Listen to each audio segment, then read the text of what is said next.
hoje, e mais adiante no ano nós vamos ter um segundo culto do bebê que vai celebrar o nascimento dos bebês aí mais recentemente. E hoje nós vamos celebrar, depois do tempo de devocional aqui da mensagem, a Safi vai conduzir um momento muito agradável. Então também mais um motivo de alegria para a gente hoje. Com base nisso eu quero ler com você o primeiro capítulo do livro de Samuel. Eu convido você a abrir lá junto comigo e acompanhar a leitura que eu vou fazer. Eu vou fazer uma leitura relativamente grande, mas eu peço que você preste bastante atenção. É uma história, uma narrativa de uma história muito preciosa, e que fala da relação de uma mãe e de seu filho. A mãe e, na verdade, a necessidade de um filho, o anseio por um filho. E o coração dessa mãe derramado na presença do Senhor. Nós vamos falar de Ana, Eucana, e a sua, então, a sua, vamos dizer aqui como diz a palavra, a sua rival, Penina, também esposa do seu marido. Preste atenção o que diz, então, o primeiro livro de Samuel, capítulo 1. Houve um homem de Ramataim, Zofim, da região montanhosa de Efraim, cujo nome era Eucana, filho de Jeroão, filho de Eliú, filho de Tou, filho de Zufi, efraimita. Eucana tinha duas mulheres, uma se chamava Ana e a outra se chamava Penina. Penina tinha filhos, Ana, porém, não tinha. Todos os anos esse homem ia da sua cidade para adorar e sacrificar ao Senhor dos Exércitos em Siló, onde Hofni e Finéias, os dois filhos de Eli, eram sacerdotes do Senhor. No dia em que Eucana oferecia o seu sacrifício, ele dava porções deste a Penina, sua mulher, e a todos os seus filhos e filhas. A Ana, porém, dava uma porção dobrada, porque ele a amava, mesmo que o Senhor a tivesse deixado estéril. Penina, sua rival, provocava excessivamente para a irritar, porque o Senhor a tinha deixado sem filhos. Isso acontecia ano após ano. Todas as vezes que Ana ia à casa do Senhor, a outra a irritava. Por isso, Ana se punha a chorar e não comia nada. Então Eucana, seu marido, lhe disse: Ana, por que você está chorando? E por que você não quer comer? Por que está tão triste? Será que eu não sou melhor para você do que 10 filhos? Certa vez, após terem comido e bebido em Siló, Ana se levantou quando o sacerdote Eli estava sentado na sua cadeira junto a um pilar do templo do Senhor. E Ana, com amargura de alma, orou ao Senhor e chorou muito. E ela fez um voto dizendo: Senhor dos exércitos, se de fato olhares para a aflição da tua serva e te lembrares de mim, e não te esqueceres da tua serva e lhe deres um filho homem, eu dedicarei ao Senhor por todos os dias da sua vida, e sobre a cabeça dele não passará navalha. Ana continuava a orar diante do Senhor, e o sacerdote Eli começou a observar o movimento dos lábios dela, porque Ana só falava em seu coração. Os seus lábios se moviam, porém não se ouvia voz nenhuma. Por isso Eli pensou que ela estava embriagada e lhe disse: Até quando você vai ficar embriagada? Trate de ficar longe do vinho. Porém Ana respondeu: Não, meu senhor. Eu sou uma mulher angustiada de espírito. Não bebi vinho, nem bebida forte. Apenas estava derramando a minha alma diante do Senhor. Não pense que essa tua serva é ímpia. Eu estava orando assim até agora, porque é grande a minha ansiedade e a minha aflição. Então Eli, o sacerdote, disse: Vá em paz, e que o Deus de Israel lhe conceda o que você pediu. E Ana respondeu: Que eu possa encontrar favor dos seus olhos. Ela então seguiu seu caminho, comeu alguma coisa, e o seu semblante já não era triste. Eles se levantaram de madrugada e adoraram diante do Senhor. Depois voltaram para casa em Ramá. Eucana teve relações com Ana, sua mulher, e o Senhor se lembrou dela. Ana ficou grávida e, passado o devido tempo, teve um filho, a quem deu o nome de Samuel, pois dizia: Do Senhor o pedi. Eucana, seu marido, foi com toda a sua casa para oferecer ao Senhor o sacrifício anual e para cumprir o seu voto. Ana, porém, não foi. Ela disse ao seu marido: Quando o menino for desmamado, eu o levarei para ser apresentado ao Senhor e para lá ficar para sempre. Eucana, seu marido, respondeu: Faça o que achar melhor. Fique aqui até desmamá-lo e que o Senhor confirme a promessa que você fez. Assim Ana ficou em casa e amamentou o filho até que o desmamou. Depois de o ter desmamado, ela levou consigo, com um novilho de 3 anos, uma medida de farinha, um odre de vinho, e o apresentou à casa do Senhor em Siló. O menino ainda era muito pequeno. Depois de terem sacrificado o novilho, levaram o menino a Eli. E Ana disse: Ah, meu senhor, tão certo como você vive, eu sou aquela mulher que esteve aqui ao seu lado orando ao Senhor. Era por este menino que eu orava. O Senhor me concedeu o pedido que eu fiz. Por isso também entrego ao Senhor, por todos os dias que viver, será dedicado ao Senhor. E ali eles adoraram ao Senhor. Essa história, só o começo aí da história da vida de Samuel, é uma história que nos toca muito, se a gente presta atenção em toda a angústia que essa mãe viveu. E talvez só as mães que já passaram por algo parecido, o anseio de ter um filho e a dificuldade de ter uma gravidez, é que vão se identificar mais precisamente com Ana. Mulheres que talvez tentaram e muitas vezes perderam bebês, gravidez que foram interrompidas e trazem um grande sofrimento, uma angústia profunda para as famílias. Mas Ana orou com fé, de tal forma que o sacerdote olhou para ela e falou: larga o vinho, parece que você está bêbada aqui na casa do Senhor, embriagada, que vergonha. E ela fala: não, é a angústia da minha alma que é muito profunda, e é por isso que eu faço desse jeito. Eu venho aqui e derramo a angústia da minha alma e falo sem emitir voz, porque eu estou profundamente angustiada. Mas o que me toca nessa história, claro que é um milagre do Senhor, mas é também o comprometimento de Ana. Um exemplo que nós devemos observar. Ana deixa bem claro para mim e para você, e essa história que o Senhor faz questão de deixar registrada na sua palavra, é que primeiro Ele tem poder para fazer qualquer coisa. Mas Ele faz isso porque tudo é dEle.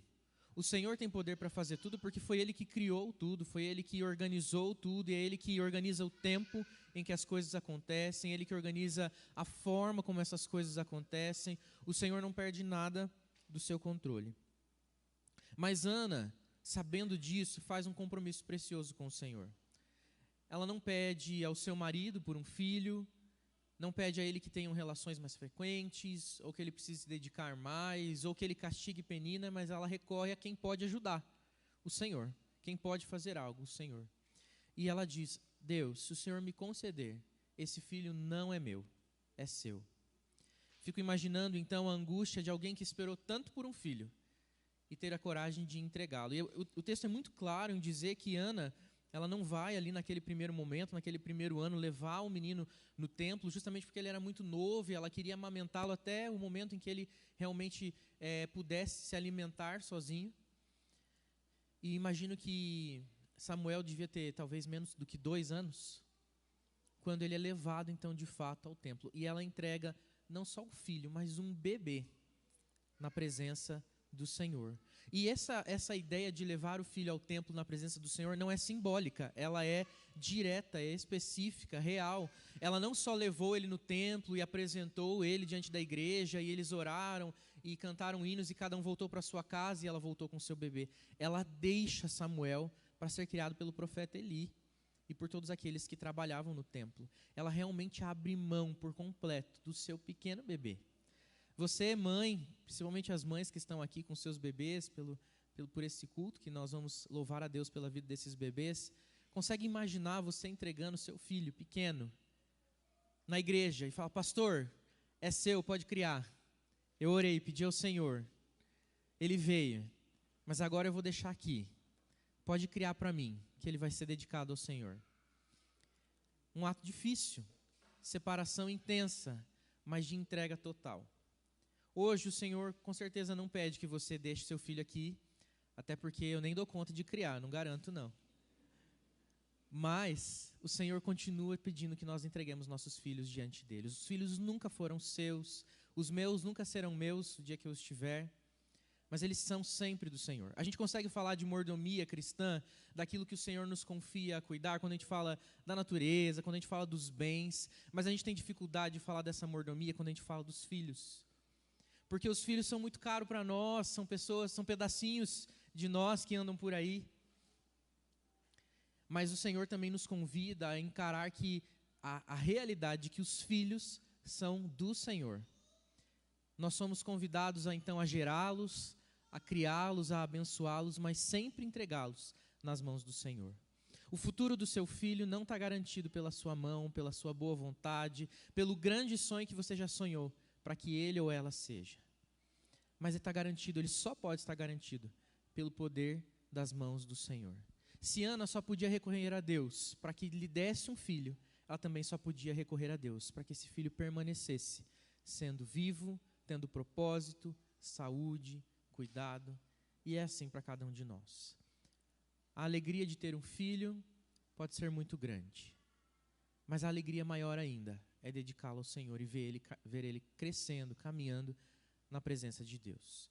Quero deixar essa rápida reflexão a partir da história de Samuel e da sua mãe Ana, lembrando que você hoje que traz o seu filho aqui para agradecer ao Senhor pela vida dele, que você possa também fazer esse voto de consagração.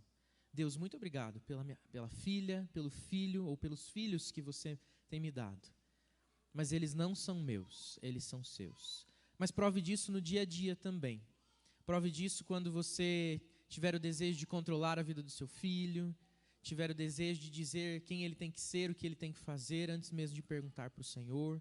Prove disso no dia a dia, quando ele disser: pai, eu sei que você quer que eu ganhe muito dinheiro, mas eu vou ser pastor. Mãe, eu sei que você quer que eu seja muito notório, mas eu vou ser uma missionária. Eu vou deixar tudo e vou ser uma missionária. Ou pai, mãe, eu vou ter uma grande profissão, ganhar muito dinheiro, mas eu vou deixar tudo isso nas mãos do Senhor, para abençoar o reino de Deus. Eu não vou ter uma casa gigante, eu não vou ter o melhor carro, mas eu vou entregar isso para servir ao Senhor. Que você se alegre com Ele, que isso seja um motivo de alegria para a sua vida. Ver o seu filho crescendo diante do Senhor. Amém? Quero orar com os irmãos e depois eu já passo a palavra para a Safra, para um momento especial que a gente vai ter aqui com as crianças e os pais. Vamos orar. Deus, nós queremos te agradecer pela sua palavra que fala conosco, por essa história registrada de Ana, do profeta Samuel, que se tornaria um homem do Senhor quando crescesse, mas desde menino foi um bebê do Senhor, uma criança do Senhor, um adolescente do Senhor, um jovem do Senhor, um homem do Senhor. Ele foi entregue pelos seus pais desde muito pequeno. Pai, também nos chama a atenção não só a posição da mãe, mas numa sociedade onde a mulher tinha pouco valor e a voz do homem é que prevalecia, Eucana também demonstra submissão ao Senhor, como um pai amoroso pelo seu filho, mas muito mais amoroso pelo Senhor. E ele também permite que sua esposa leve o filho, que a custo de tanta tristeza e chacota de Penina, ela consegue gerar, também permite que ela entregue nas mãos do Senhor. Essa família entendia o valor precioso de ter um filho que cresce na casa de Deus. E hoje o Senhor realmente não nos pede que deixemos os nossos filhos aqui em definitivo, mas mesmo eles voltando para casa, eles não pertencem, ó Pai querido, a nenhum de nós, a nenhum dos pais, mas pertencem a Ti. Que os filhos sejam realmente do Senhor. No dia a dia, quando os pais ensinarem eles a orarem. A cada dia, quando os pais ensinarem também eles a lerem a palavra, a amarem ao Senhor, a viver em conformidade com o Evangelho, a serem cheios do Espírito Santo, conduzirem eles pelo ensino do Senhor, dentro da sua casa, em meio à família da fé, com a alegria de participar também da família da fé. Pedimos que o Senhor abençoe os bebês, abençoe os pais com orientação dos céus também para criá-los, abençoe os bebês com saúde, com vida, com alegria. Obrigado, Senhor, por cada bebê que o Senhor tem dado a nós como família da fé. É bom ver a família da fé crescendo dessa forma também, por filhos que são gerados aqui no meio. Os filhos são herança do Senhor, são bênção de Deus. E como flechas, ó Pai querido, nas mãos dos guerreiros que são os pais, eles possam ser lançados em direção a Ti, para o alvo que é Cristo. Que eles possam amar a Jesus sobre todas as coisas. Em nome de Jesus é que nós oramos. Amém. Eu passo a palavra a Carla, que é a presidente da SAF.